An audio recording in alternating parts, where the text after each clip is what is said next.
తెలంగాణ ప్రాంత ప్రజలందరూ కూడా ముఖ్యంగా మన వేములవాడ రాజన్నను మొక్కుకోవడము, మొక్కులు చెల్లించుకోవడము కుటుంబాల ఇలవేల్పులుగా భావిస్తూ ఉంటారు. అదేవిధంగా మాకు ముఖ్యంగా ఒక ఆదివాసీ కుటుంబం నుంచి వచ్చిన మాకు ఎప్పుడైనా కూడా జాతరకు ముందు మరి ఇక్కడ మొక్కులు చెల్లించుకోవడం అనేది మాకు ఆనవాయితీగా ఉంది. సమ్మక్క సారలమ్మకు వెళ్ళే ముందు ఆ జాతర నిర్వహణకు ముందు ఇక్కడ మా తల్లిదండ్రులు ప్రతి జాతరకు ముందు వచ్చి మొక్కుకుంటూ ఉంటారు. ఈ యొక్క నా దైవ దర్శనం కూడా మా తల్లిదండ్రులతోటి, నా కుటుంబ సభ్యులతోటి మరి రేపు ఫిబ్రవరి 21 నుంచి కూడా మా సమ్మక్క మనందరి ఇష్టదైవం ఇలవేల్పులుగా ఉన్నటువంటి తల్లులు సమ్మక్క సారలమ్మ జాతర కూడా ఉంది కాబట్టి మరి జాతరకు ముందు ఇక్కడికి వచ్చి మొక్కుకోవడం అనేది ఆనవాయితీగా ఉన్నది. ఆ క్రమంలోనే ఈరోజు మేము ఇక్కడికి రావడం జరిగింది.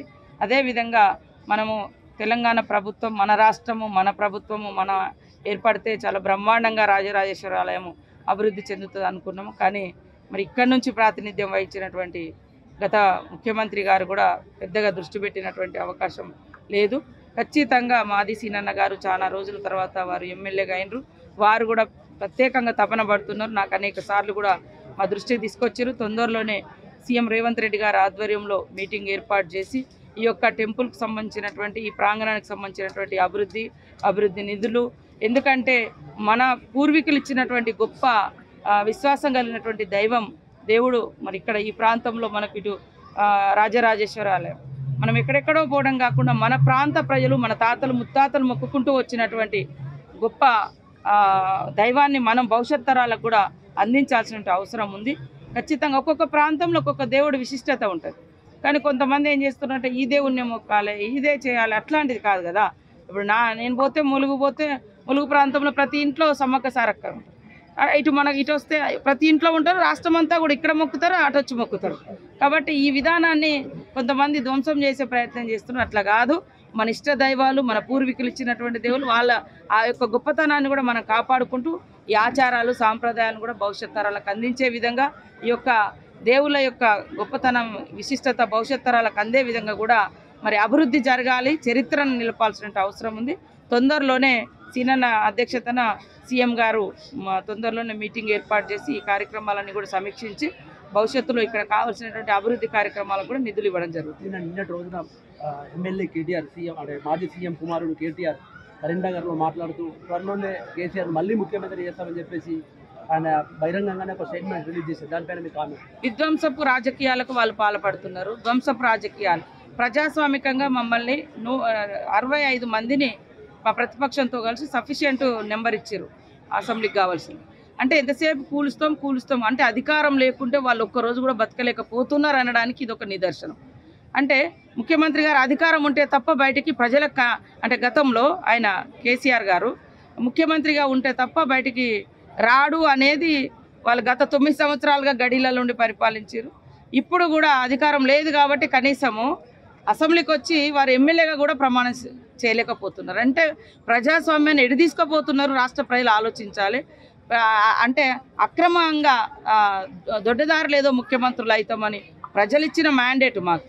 దాన్ని అట్లా మాట్లాడడం అనేది కొద్దిగా మైండ్ ఉండాలి, మెదడు ఉండాలి. కాంగ్రెస్ పార్టీకి కేవలం సానుభూతి తప్ప మరి ఏం లేదు. వాళ్ళ అభివృద్ధి నుంచి మాత్రం ఓటే లేదు. కొద్ది ఓట్ల శాతం తేడా ఉందని చెప్పేసి ఆయన పదే ఎక్కడికి వెళ్ళి అదే మాటలు చెప్తూ ఉంటారు. అదే అంటానా, వాళ్ళు 63 తోటే గెలిచారు కదా ఫస్ట్లో. 63 సీట్లే వాళ్ళకంటే 1 సీటుతో మేము 2 సీట్లతో మేము అదనంగా ఉన్నాం. మరి అదే అంటున్నా, ఇంత నీచపు కుళ్ళు రాజకీయాలు ఎందుకు? ప్రజలు ఇష్టంతో గెలిపిస్తారు కాబట్టి వాళ్ళు చేసే అటువంటి ఈ దుర్మార్గపు ప్రయత్నాలను తిప్పికొట్టే ప్రజలు మా పక్షాన 60 నెంబర్ మాది 65 సఫిషియెంట్ నెంబర్ ఇచ్చారు. ఇంకా దాంట్లో ఏముంటుంది? మీలాంటి వాళ్ళు అర్థం చేసుకోవాలి. ఎందుకు ఈ కుహాలము, ఈ కుతూహలము, ఈ దుర్బుద్ధి ఎందుకు పుడుతుంది మీకు?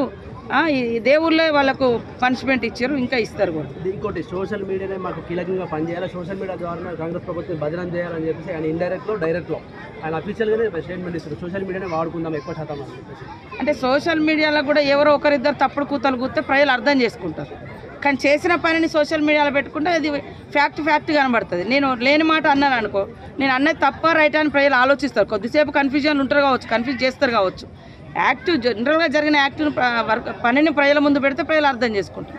లేనిది కల్పించి చెప్తే వాళ్ళు ఎట్లయితే పని చేయరో అట్లాంటి పరిస్థితి అవుతుంది. వాళ్ళు అట్లాంటి ప్రయత్నమే చేసారు గతంలో. ఇప్పుడు కూడా వాళ్ళు ఏదో చేయాలనుకుంటారు. ఎందుకంత 5 సంవత్సరాలకు అవకాశం ఇచ్చారు. మీరేం కష్టపడ్డరని? మరి ఏం చేశారని బిల్లులు ఇప్పుడు బిల్లుల గురించి అడిగిన వేల బిల్లులు పెండింగ్లో పెట్టారు.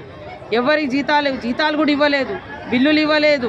వాళ్ళకి నచ్చిన పని చేసుకున్నారు. ప్రజలకు నచ్చిన పని చేయలేదు కాబట్టి ప్రజలు వాళ్ళని ఇంటికి పంపారు. మేము మంచిగా చేయనప్పుడు మమ్మల్ని పంపుతారు. మీరెందుకు దొడ్డదారిన రావాలి, దొంగ వ్యవహారాలు ఎందుకు అని అంటున్నారు. ఫైనల్గా కేటీఆర్కు మీరు ఏం చెప్పదలుచుకున్నారు? బుద్ధిగా పనిచేయి, ప్రతిపక్షంగా నీకు ప్రతిపక్ష హోదా ఇచ్చారు, ప్రతిపక్షంగా పనిచేయి, నిర్మాణాత్మక ప్రతిపక్షంగా ఉండండి.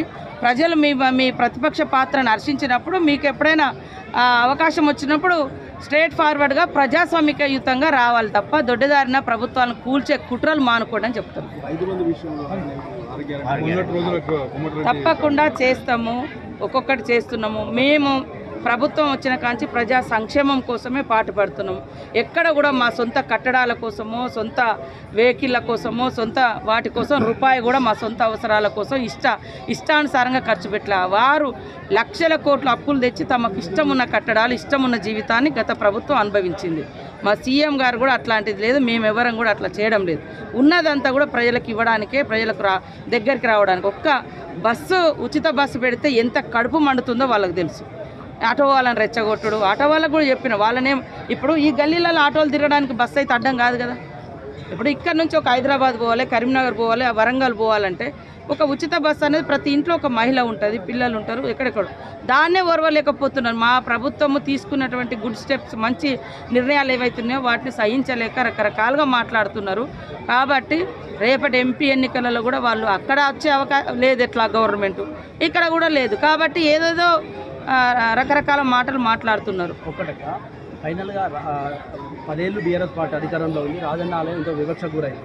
బీజేపీ అధికారంలో ఉంది, ₹1 కూడా దీనికి కేటాయించలేదు. అంటే నువ్వు చేయ అభివృద్ధి, నువ్వు చేయని చెప్పి ఇద్దరి మధ్య రాజన్న ఆలయం మాత్రం వివక్ష గురైంది, డెవలప్ కాలేదు. ఇప్పుడు మీ ప్రభుత్వం వచ్చింది, మీరు ఎట్లా చేయబోతున్నారు? తప్పకుండా మా సీనియర్ ఇంతకుముందే నాతో మాట్లాడిండు. సీఎం గారి దృష్టి తీసుకుపోయి సీఎం గారు చైర్మన్గా గతంలో పెట్టారు కానీ ఏం చేయలేదు. మరి కేసీఆర్ గారు ఈ సొంత జిల్లా అని చెప్పుకుంటారు, ఇక్కడే మా పుట్టుకలు అని చెప్పుకుంటారు, అన్నీ చెప్పుకున్నారు, ఈ సెంటిమెంట్ని వాడుకున్నారు, అన్నీ చేసుకున్నారు. 2 సార్లు అధికారానికి వచ్చారు. 2 సార్లు వచ్చినా ఇంకేదో వాళ్ళు త్యాగాలు చేసిండ్రు, మాకేదో అధికారం పోయిందంటే ఈ రాష్ట్రంలో తెలంగాణ కోసం ప్రతి ఒక్క బిడ్డ పోరాటం చేసిండు. తల్లి సోనియమ్మ తెలంగాణ ఇచ్చి కాంగ్రెస్ పార్టీ అక్కడ ఇక్కడ లాస్ అయింది 10 ఏళ్ళు, మీకు తెలుసు. అయినా కూడా ప్రజల యొక్క ఆకాంక్ష నెరవేర్చాలని నెరవేర్చింది. 10 ఏళ్ళు అధికారంలో ఉన్నారు. ఎక్కడి నుంచో వేరే దేశాల్లో బతికి 2 ముచ్చట్లు ఇంగ్లీష్ మాటలు నేర్చుకొని వచ్చి అదే మన లాంగ్వేజ్ లాగా కూడా చెప్పుకొని ఏదో గొప్పగా బతుకుతుంది. మరి అంత గొప్పగా చేస్తే ఈ ఊళ్ళకి ఏమొచ్చింది, రైతులకు ఏం ఒరిగింది, ఇక్కడ దేవుడికి ఏమి ఇచ్చిర్రు, ఏం చేయలే.